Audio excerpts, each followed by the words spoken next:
Hello friends, ഇന്ന് നമുക്ക് വളരെ എളുപ്പത്തിൽ ഉണ്ടാക്കുന്ന ഒരു 4 മണി പലഹാരമാണ്. ഇത് മൈദപ്പൊടി വെച്ചിട്ടാണ് ഉണ്ടാക്കുന്നത്. 1 കപ്പ് മൈദപ്പൊടി എടുത്തിട്ടുണ്ട്. ഇതിലേക്ക് ആവശ്യത്തിനുള്ള ഉപ്പ്, 1 സ്പൂണ് അരിപ്പൊടി. ഈ പൊടികളെല്ലാം കൂടി നല്ലോണം ഒന്ന് മിക്സ് ചെയ്യുക.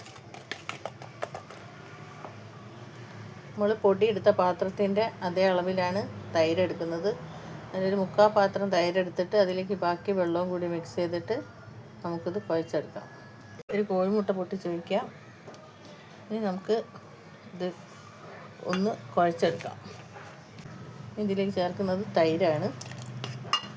നമുക്കിത് കൂട്ടി കൈ വെച്ച് നല്ലോണം കുഴച്ചെടുക്കാം.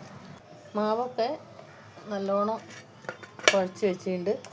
ഇനി നമുക്കതിലേക്ക്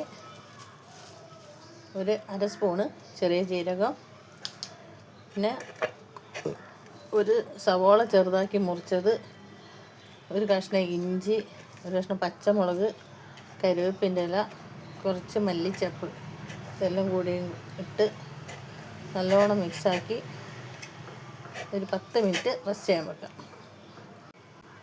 നമ്മളെ മാവൊക്കെ നല്ലോണം സോഫ്റ്റായി വന്നിട്ടുണ്ട്. ഇത് കുഴയ്ക്കുന്ന സമയത്ത് ഒരു 1/4 ടീസ്പൂണ് ബേക്കിംഗ് സോഡ ഇട്ടിട്ടുണ്ടായിരുന്നു. അത് എന്നോട് പറയാൻ വിട്ടുപോയതാണ്. ഇനി നമുക്കിത് പൊരിച്ചെടുക്കാം.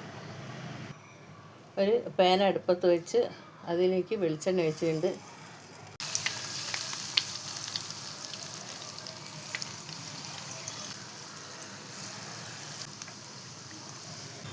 നമ്മുടെ പലഹാരം റെഡിയായിട്ട്.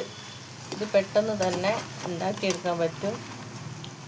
ഇത് പെട്ടെന്ന് വെന്ത് ക്രിസ്പായിട്ട് വരികയും ചെയ്ത് നമുക്കിനി എണ്ണയിൽ നിന്ന് പോരാം.